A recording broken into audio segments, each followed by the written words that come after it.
Essa turma do PT realmente não tem o que fazer. Agora estão tentando centralizar todas as formas aí de poder, inclusive nessas eleições municipais. Eu vou mostrar um vídeo para vocês revelando tudo sobre esse sistema podre que o PT está querendo implementar. Mas antes, coloque aqui nos comentários a cidade que você está falando. Eu quero saber de onde você está nos assistindo. Pessoal, vídeo realmente bombástico.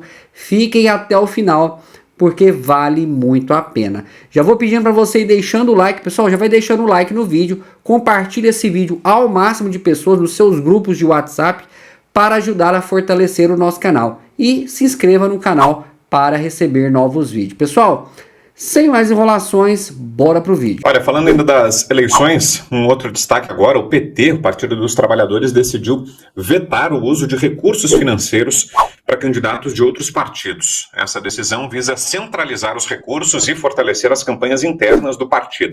Se a resolução for seguida à risca, o PT, em tese, teria ainda mais dificuldades para fechar alianças eleitorais em 2024. O partido está tentando, por exemplo, compor a chapa à reeleição do prefeito do Rio, Eduardo Paes, que por enquanto se recusa a aceitar a indicação dos petistas. Ou seja, consta os princípios ideológicos, o posicionamento político, isso tudo fica em segundo plano, O critério essencial para definir apoio ou não, adesão à candidatura, é dinheiro, Sem dúvida, e o PT não gosta de compartilhar o comando do cofre, Por isso tivemos o mensalão, Ele não gosta de contemporizar o poder. Ele é um partido totalitário, formação soviética, Então ele entende que os outros partidos são obstáculos, E não você tem uma parcela, partido, do pensamento da sociedade que você representa, e você vai ter que, no jogo da política, da democracia, dialogar, fazer concessões, contemporizar e montar uma chapa com base em denominadores comuns. E, claro, isso vai representar, então, a divisão dos recursos também. O PT não gosta dessa mentalidade democrática. A mentalidade do PT é, puxa, que saco que tem outros partidos, não podemos logo acelerar rumo a Cuba? Não, chefia, não pode. Tá, então tenta comprar as prostitutas de aluguel aí do Congresso, porque a gente controla tudo. Então, aliança com o PT não existe, não é uma aliança político-partidária. É um acordo que tem outro nome. O PT não tem aliados, ele tem comparsas. Então ele chama para o jogo para participar do butim, mas ele quer ter o comando das fichas. Ele quer ter a chave do cofre, ele não confia em ninguém. Veja, Brown, não é difícil perceber isso, que em 40 anos o PT foi incapaz de produzir uma liderança. Não tem uma liderança no partido. Por quê? Porque tem que ser tudo centralizado no Lula, nosso guia. Então ele não confia nem mesmo nos petistas. Ele vai confiar em PSOL, que é um desmembramento do PT, mas que ficou independente em alguns aspectos. Ele vai confiar no PDT, no Ciro Gomes? Não confia. Então o PT tem essa mentalidade, Lula, partido e os comparsas de ocasião, porque não tem nenhuma aliança com um projeto de nação. O PT não tem isso. O PT tem um projeto de poder, e é um projeto de poder totalitário. Os outros são instrumentos ou obstáculos a serem eliminados no processo. Ô Fabi, você vê que isso assusta até os próprios candidatos, Os próprios postulantes a prefeito também pensam duas vezes, não estão fazendo essa aliança automática com o PT, que era de se esperar, Porque o partido tem muito dinheiro, tem uma bancada relativamente grande no Congresso, tem acesso a bastante verba dos fundos, tem a presidência da República também, mas mesmo assim os candidatos ainda não estão aderindo tão facilmente a essas negociações propostas pelo PT, No caso aí do Eduardo Paes tem uma resistência, ou seja, a presença do PT é tóxica até para esses candidatos, Eles, por mais que haja muito dinheiro envolvido, pensam duas vezes e, em alguns casos, estão rejeitando esse apoio do PT, Imaginem só você ser rejeitado pelo Dudu, pelo Eduardo Paes. Que fim de poço. Gente, que fim de poço. E pelo Boulos, aqui está exigindo, A gente falou aqui ontem, está exigindo lá 30 milhões, aí houve esse veto. Ou seja, além disso, Brown, porque está muito clara a impopularidade, né, do governo petista, do próprio Lula, que anda sendo muito bruto, né, nas falas, se é que isso é uma novidade, mas a gente tem que sempre dizer, porque a mídia não vai dizer. Todos os dias ele tem falado barbaridades. Hoje ele não deixou passar batido, falou mais barbaridades, aliás, contra a mulher, aí, que, pelo que eu entendi, corintiano pode bater em mulher, né, algo do tipo. É assim, é sorrateiro, dá nojo, dá aquele asco. Então, assim, até a própria esquerda, que se diz puritana e se apropria das pautas de direitos humanos, como que você vai carregar para o seu palanque um ser ranzinza que só fala bobeira, né, que só tem esse objetivo aí de projeto totalitário mesmo de poder, que não quer saber de delegar, que só olha e ainda fala, olha a Janja, ela que fala para mim sobre economia, tá explicado porque o negócio tá ruim, né? Janja falando de economia, meu Deus do céu, onde vamos parar? E aí é a falta que a gente relembra aqui, fala, meu Deus do céu, cadê um Randolph para judicializar tudo isso? Ia dar certo? Eu não sei, mas pelo menos ia ficar mais na pauta, que nem hoje a pauta aí jurídica do negócio está sendo, nossa, o que a Ramagem foi lá depor na Polícia Federal?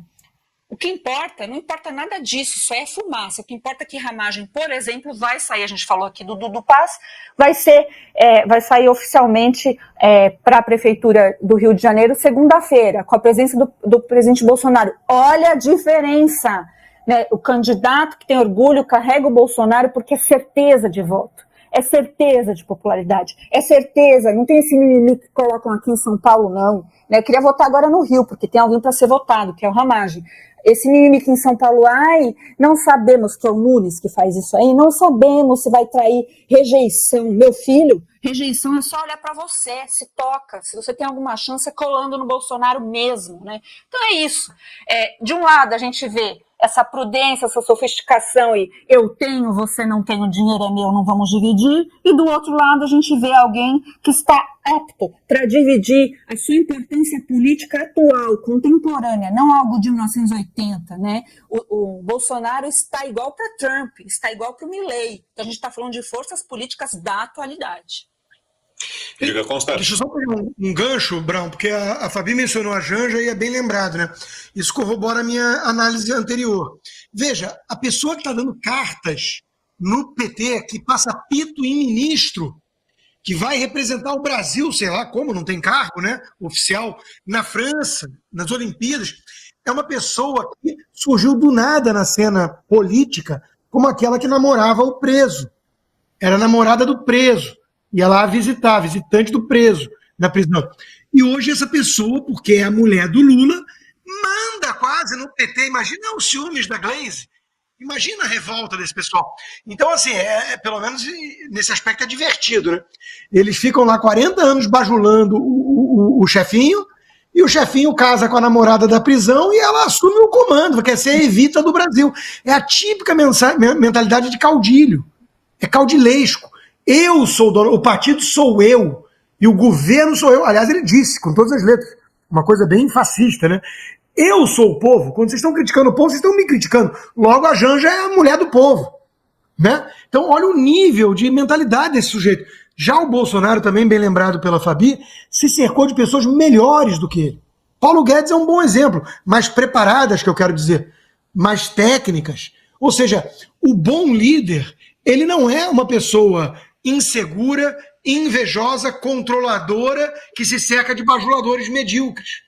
Ele é alguém que cria novas lideranças, e olha o Tarcísio aí voando, um governador bem avaliado, foi eleito governador na esteira do bolsonarismo. O Bolsonaro criou novas lideranças que nem são do partido dele, até porque ele não tem, ele está no PL. Ninguém vai dizer que o Valdemar representa a mentalidade bolsonarista. Então, de novo, é muita diferença um para o outro.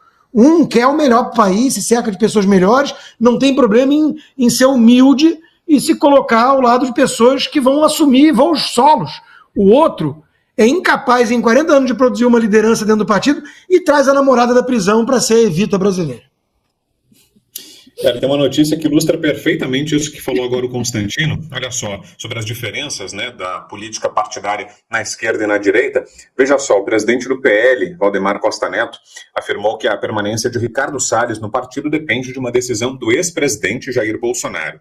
Depende do Bolsonaro, foi o que disse Valdemar ao jornal Folha de São Paulo. A declaração foi feita em meio às especulações sobre a saída de Salles do PL. O deputado recebeu um convite do Partido Novo para concorrer ao Senado em 2026. Ou seja, né, Fabi, de um lado a gente vê até muito coleguismo entre os próprios parlamentares, né? Não há muita preocupação com a filiação partidária, né, no campo da direita. A gente vê, por exemplo, o deputado Marcelo Herreten, que é do Novo, o deputado Ricardo Salles é do PL, tem parlamentares do Republicanos, enfim, abrigados nos mais diferentes partidos, até por esse componente que o Consta trouxe agora. O Bolsonaro não tem um próprio partido, tentou até a criação de um próprio partido, mas não há uma legenda que represente de forma fiel, de forma legítima a direita, os projetos de país da direita no Brasil. Então eles estão aí abrigados no partido que for, porque a lei brasileira não permite candidaturas independentes, né? Talvez se permitisse, muitos deles nem estariam filiados a partido qualquer. É só uma formalidade, mas no campo da esquerda vale muito, né? A legenda, o fundo, o acesso a recursos, né, Fabi?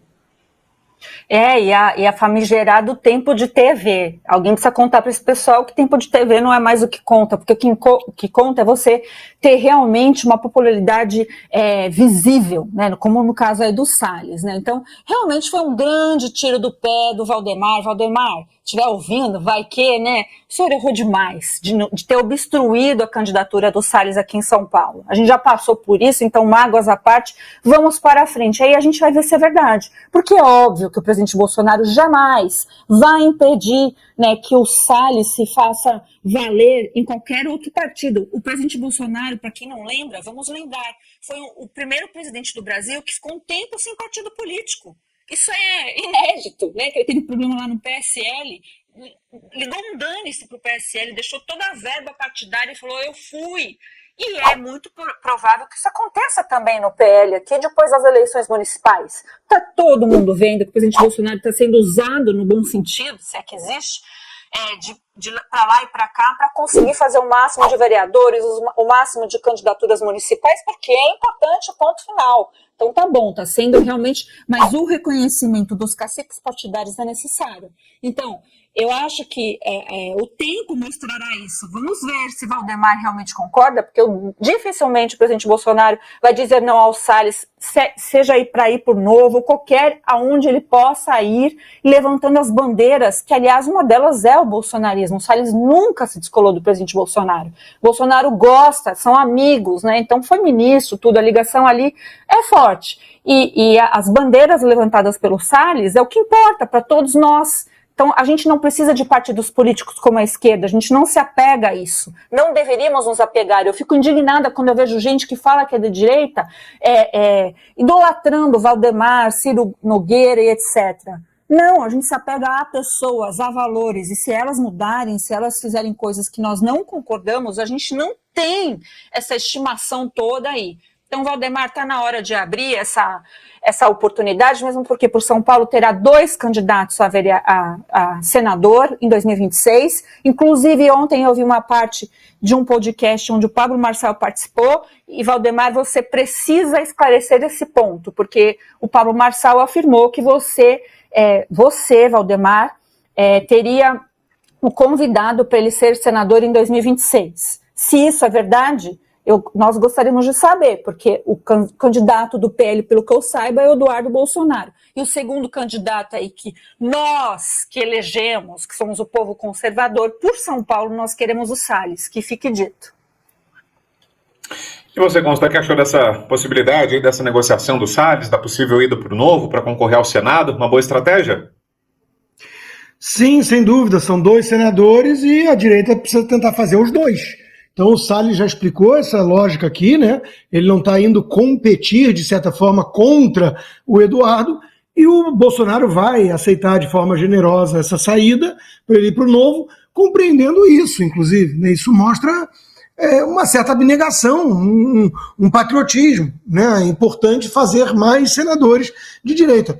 De certa forma, é um gesto parecido com o que eu vi aqui do Donald Trump, né? Ontem na convenção.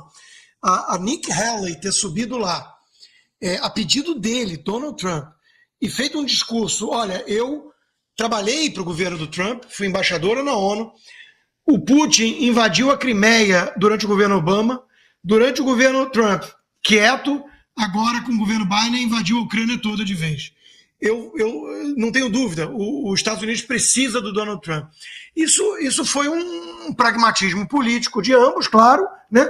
Mas de certa forma, o cara ele está abrindo mão daquela história, voltando à análise anterior, do controle de todo mundo ali, puxando o saco, só o bajulador do lado dele, para pensar em algo maior. Então o Bolsonaro parece adotar a mesma postura, né? Ele quer o bem do Brasil, isso é meio inegável. E ele entende que o Salles ficou sem espaço no PL e que o caminho dele, então, vai ser o Partido Novo. Está tudo certo, né?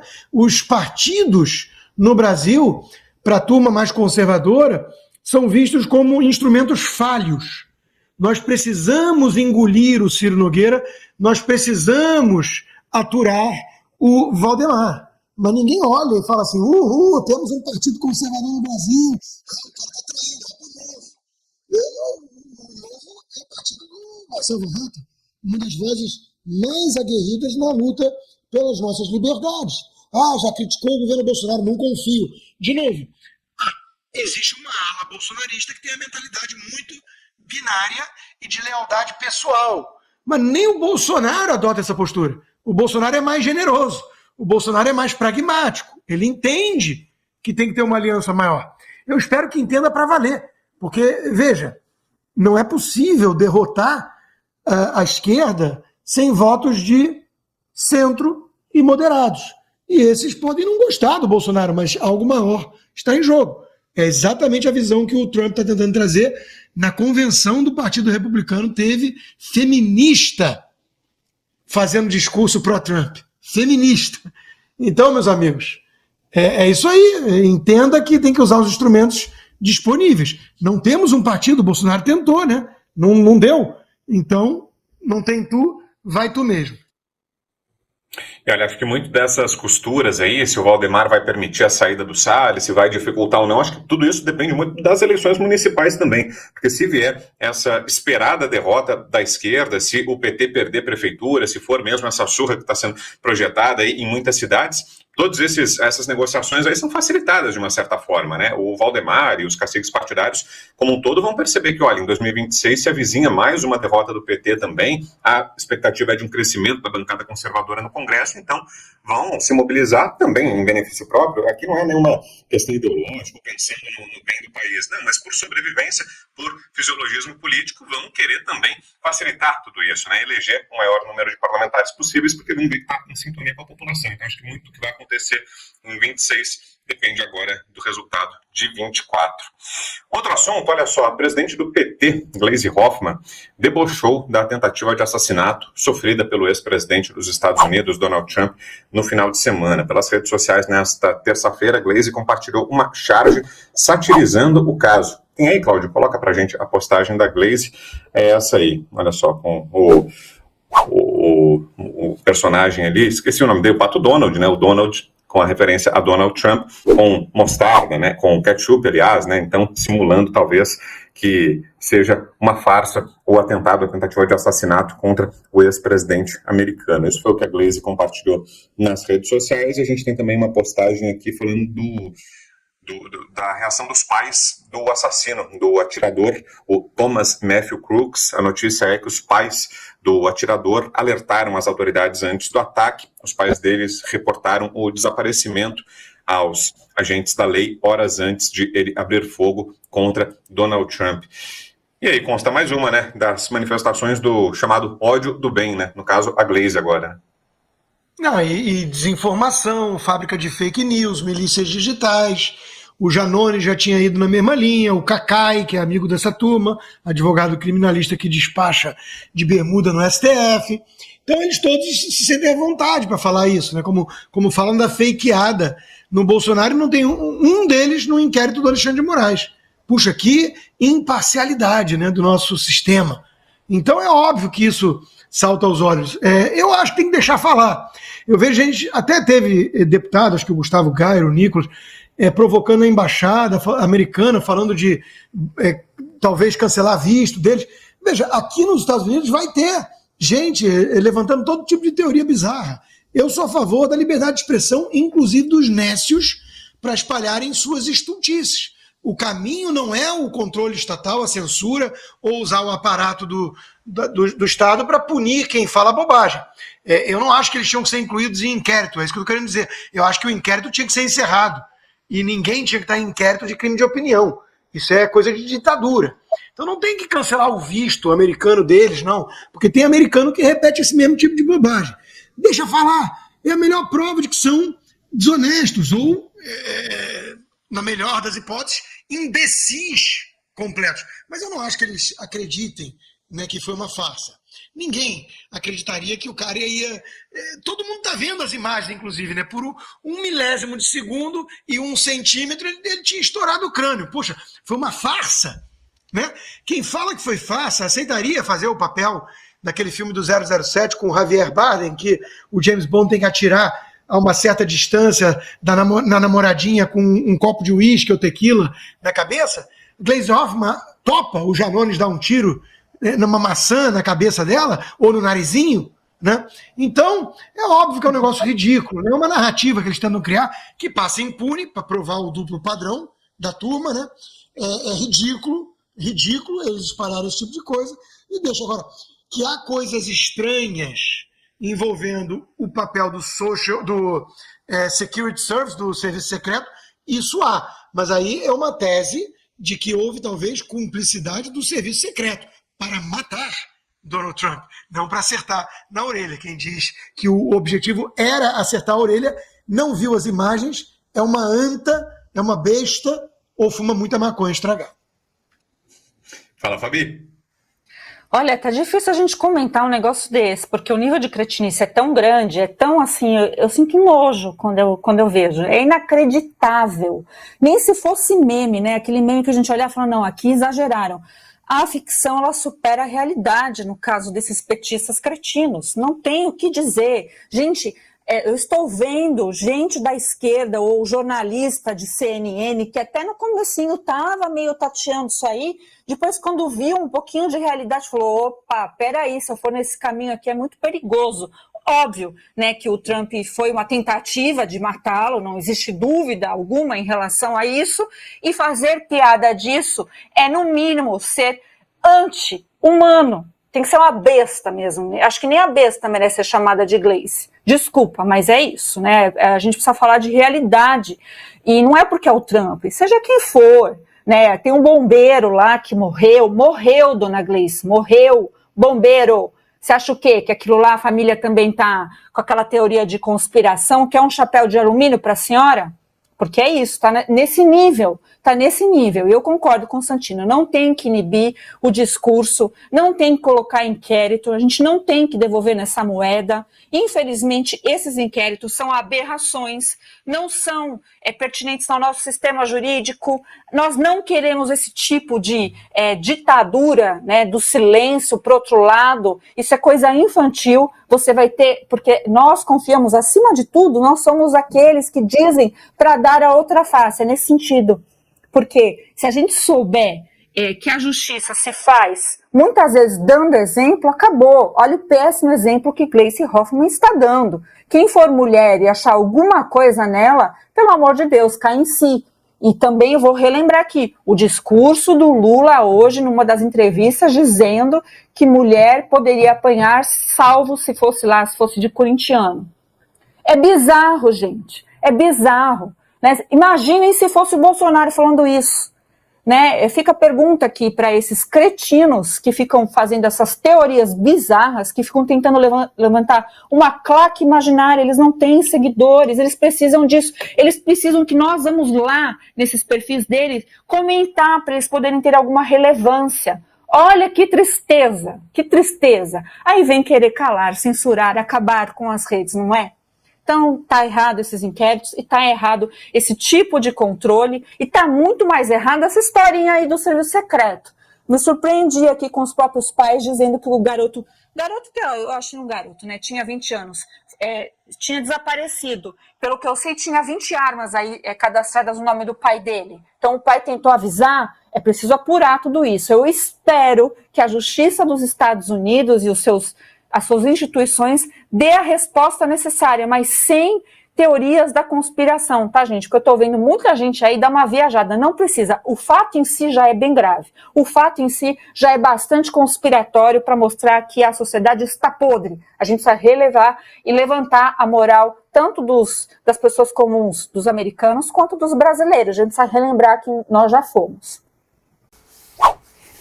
Meus amigos, não tá fácil, hein? O desespero da esquerda é tão grande que até o Boulos entrou na jogada agora. Vamos ver essa matéria que acabou de sair aí, que o Pablo Marçal é processado por Boulos e esquerdista pede indenização. Vamos ver aí, entender o que está acontecendo de fato.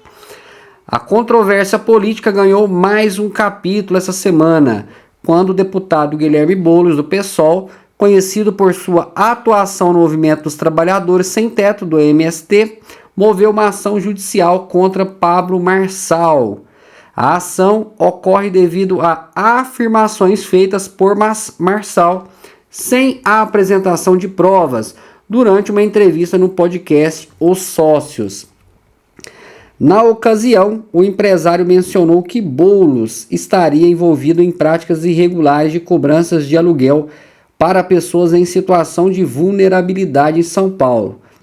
Ele chegou a chamar Boulos de maior imobiliária irregular do estado, acusando-o de explorar financeiramente famílias carentes, com cobranças que rondam os R$700. Ele diz: vou revelar isso nessa campanha. Ele é a maior imobiliária irregular no estado de São Paulo.